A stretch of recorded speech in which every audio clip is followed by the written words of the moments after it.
Hi, friends. Today I wanted to talk about money and anti oppression work. I've been navigating different stuff the last few years and learning some important lessons about how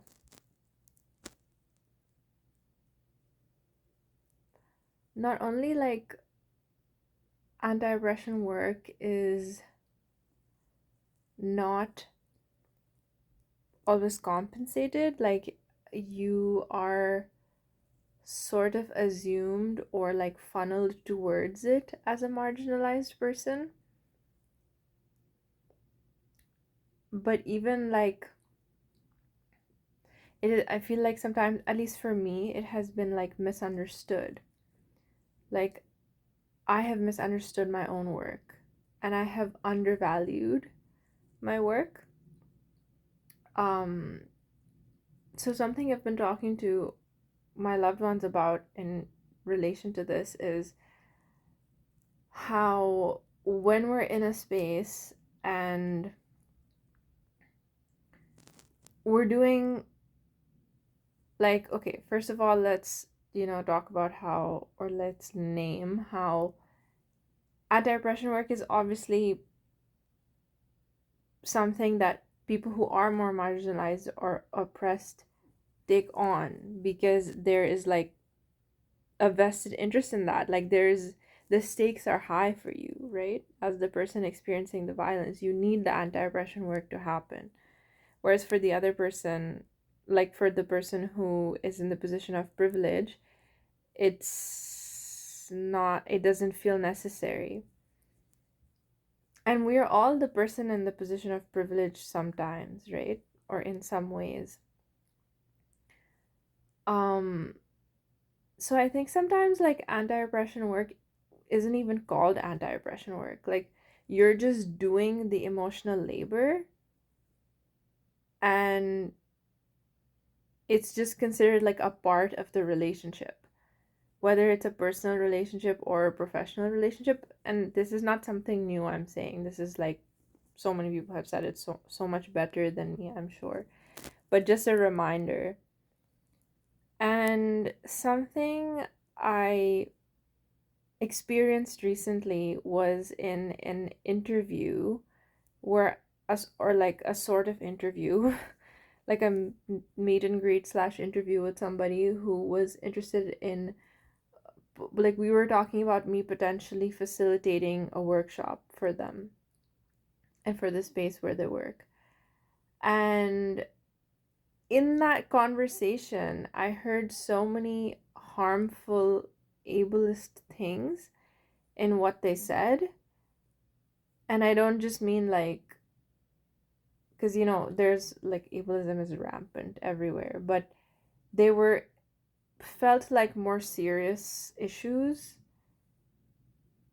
Um, and this person I felt should have known better. I don't know if this is a reasonable expectation for me to have or not have, but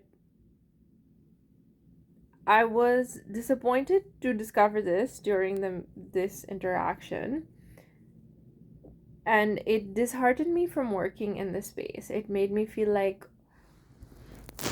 I don't know, it just made me feel like I don't know if I want to facilitate this anymore.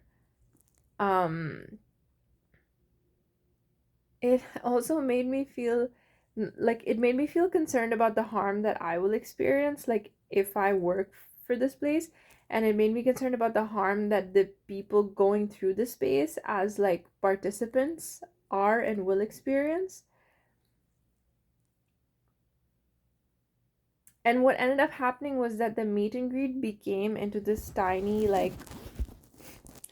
anti-oppression sort of workshop where I was offering feedback on things that I shouldn't have needed to do in that situation. And I did it because I was like, I'm actually a bit alarmed by this interaction, and I feel like at least if I can just say these two or three things, that this person can take away.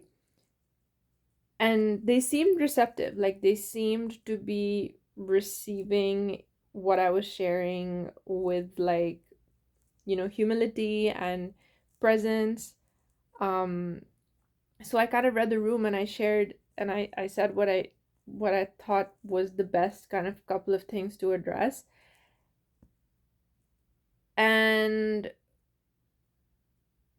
at the end, by the end of the workshop, like, and okay, so part of how I was saying it to the person also was like, hey, like, I've realized, like, sometimes I can be harmful in this and this and this way, and that is true, like, I can be harmful in so many different ways. That's by way of, like, a lot of the lessons I've learned is by way of just causing harm and people giving me grace, right? But also, it was like a white person that I was talking to, as a person in a position of authority, and I felt like I had to really, I guess I felt pressured to, like, be mindful of their fragility. And so I did a lot of, like, oh yeah, I didn't realize this before, and like I caused harm in this way, even in things that I hadn't done, because I just felt like this person would be more receptive to hearing these things if I, like, it wouldn't feel so sharp and pointed. And it wasn't like I was totally lying, but I was, like, stretching the truth a little. And I was just like, oh, yeah, I know. Like, it helped me to reflect on this in this way when I did this. And the person was like, oh, yeah, yeah. And there was just so much mental gymnastics involved in this, like, meet and greet, whatever conversation. And by the end of it, this person was like, oh my God, thank you so much for, like, all the insights you shared, and, like, thank you for this, like, I'm just having such a new perspective on these things, and, like, I feel so energized, like, I feel so energized by all the things you shared, and, like, I'm so excited about this. And I was just like, in my heart, while this person was saying this to me, I was just like, dude, I feel so tired, like, I feel so drained by, like, all these, like, disability and, like, poverty related things that I've just, like, had to break down for you in this moment. Whereas, like, you've been doing this work so much longer than me, and, like, getting paid big money to do this work. So, like, I don't understand why I have to say this to you, but also I do understand, in the sense, just like, I'm not surprised. That was free, obviously, because I just was alarmed by the situation and felt like I should just do what I can to say what I need to say to, like, bring some awareness to this person's, like, approach. But, like, that, I should have been paid for that. Like, technically I should have been paid for that. And it's not that I was going to then ask her for money or something, but it just led me to a series of conversations with my loved ones about how, like, the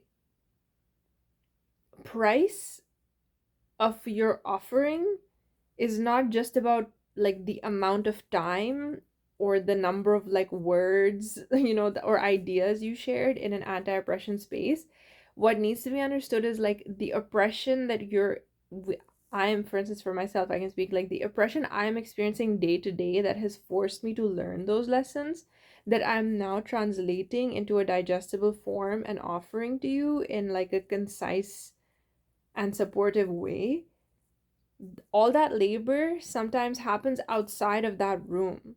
Like, let's say someone's like, where I'm gonna hire you for, like, a 30-minute, like, and disability justice, like, workshop. And I'm like, okay, it's a 30-minute workshop. So, like, how much should I be charging for this, for instance? And it's like, I don't need to be charging based on that is 30 minutes, actually. There are so many factors that I'm allowed to use to guide, like, what compensation I ask for. And this has even been, like, coming up for me because I saw this disability conference that's happening, or yeah, maybe I won't get into that. I don't know, let's see. I'll circle back to it if it feels right. Um so yeah, I wanted to just talk about that, and I wanted to talk about how, you know, the labor of the anti-oppression work doesn't always happen in the anti-oppression workshop. There are parts of the labor that deserves to be, like, compensation deserves to be there for the fact that you have turned those months, days, years of violence that you've experienced into like a workshop. Like that is part of the labor of the workshop. So like, yeah, I just feel like I want to affirm that for anybody who's doing this kind of work, who is like, in our language we say like hichkichana, like hesitation. If there's a hesitation in your heart of like, is it reasonable for me to ask this much money or that much money, like I'm actually just doing this much work, or like if somebody's negotiating with you, they're trying to convince you that like it's too much what you're asking for, like if this can give you like the language or the support or the affirmation, and just want to give that to you, to be like, you're allowed to advocate for the compensation that you feel entitled to, because your labor is not just when it comes to anti-oppression work, especially, your labor is not just in that 30 minutes or in the, even 2 hours it takes you to make slides, right? Like your compensation should factor in the violence that you are digesting and metabolizing in order to, you know to do that work eventually in that kind of comfortable way for the other person to receive. And I think this is like particularly relevant for like women to hear. um and just, I wouldn't say even exclusive to women, but just like, as if in any way you are like experience identity that is extracted from, I just, as I can say as a woman, like this feels very like like a woman experience very strongly, and I hear like other women speak about it, and especially like women who have other like have added layers of marginalization that they have to navigate, like trans women or like dark skinned women, disabled women, like women who, yeah, are just being subjected to a lot of systems of extraction. So yeah, I just want to like affirm that. And so yeah, and then when I was thinking about all of this, I was also thinking about like, what kind of work would I want to charge for, and like what kind of anti-oppression work. I think it's important to reflect on like what kind of anti-oppression work should you be if you are in the anti-oppression space, like asking yourself what kind of work is just solidarity work. And I personally don't, I think it's important not to be, well, I don't know, like I've heard a few different perspectives, so I'm still thinking on this, but I just want to invite accountability for us also in when we are doing anti-oppression work of like, you know are we are we running a workshop or educating on things that are tied to our like lived experience, our ancestral experience? And if not, then is it fair to like, what does the compensation then look like in a way that is like ethical and reflects like solidarity? um because I think, for instance, like if I'm running anti-oppression workshop and I'm teaching about things that are like my personal lived experience, or like rooted in my cultural background, or like my history, like the ancestry, whatever these things, I actually think it's just fully up to me what compensation I get to ask for. I'm not saying that other people will listen or give me that, but it's for me to, I should be trusted on that whatever compensation I'm asking for is what I am entitled to. Maybe someone can pay that, maybe someone can't pay that, but like I have a right to ask for that, and I'm not unreasonable in that. And if I'm have ended up in anti-oppression work and I'm doing addressing something that is not an oppressive system of which I am the target, then it to me it's personally feeling like weird to accept compensation, and that feels problematic. I think like some forms of compensation could be okay just for the fact of like it is an exertion. It is still an exertion. It is still a space holding. It's also about where are you running the workshop, right? Who is your audience? Like who are you working with? Um so it is nuanced. Like that's also another question. So I guess that's the last thing I'll just talk about is like this disability conference thing that I've been thinking of applying for. And I saw that their like the amount that they would pay for to run a workshop is $400 for a 1 hour workshop. When I looked at the application, it looked quite extensive. It was not very short in my opinion. There was like a notable labor of applying. Then there was like after like resources for afterwards that were also like expected, like for you to compile some sort of resource guide for people to take home at the end of your workshop. And it was $400, right, to be paid. And when I looked into this conference more, the tickets for the to attend the conference are like hundreds of dollars each. And it looks like the conference is like being marketed on a national kind of way. Like there are people from like different spaces coming in, and it just made me feel like, because the workshop that I may apply with is specifically a workshop of working with disabled um artists who are on welfare, like disabled impoverished artists, and the specific skills that you need to have, in my opinion, to support people navigating precarious conditions, it is not the same as working with artists who have stable living conditions. The skills are different. The understanding has to be there.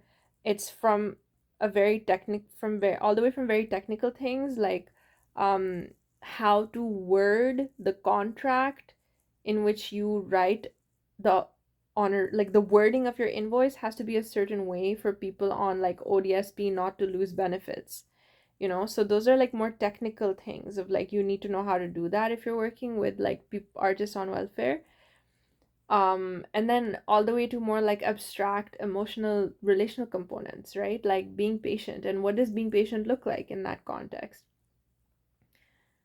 um so there are a lot of different things, and this workshop is very rooted in like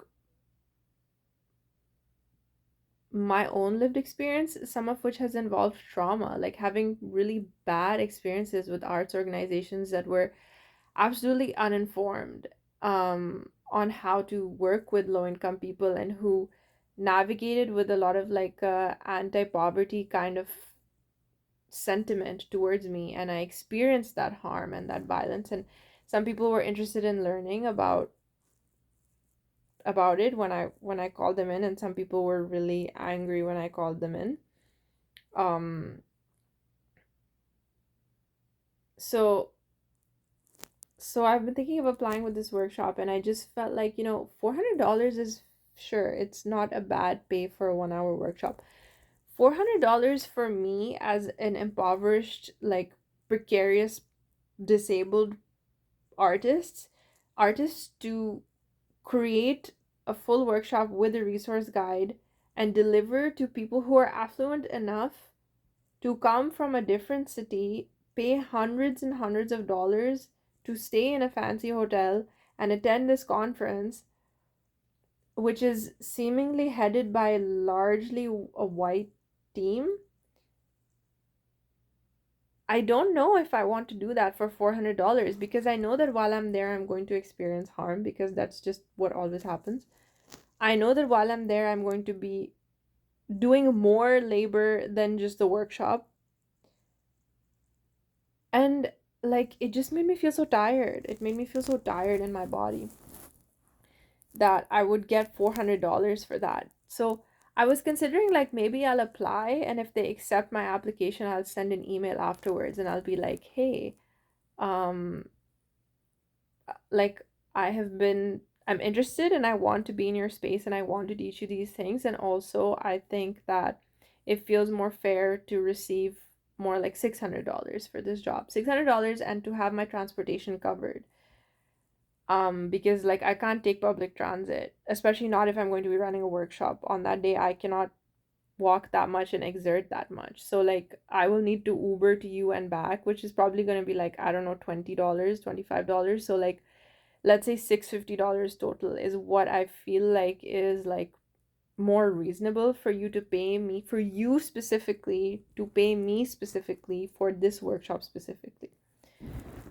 So the reason I'm saying this is also just to highlight like the situation to situation is very different. And if you are somebody, especially like again a person who is like multiply marginalized and like a target of like extractive systems, and you are doing this anti-oppression work, I just want to like build you up and like affirm you in that like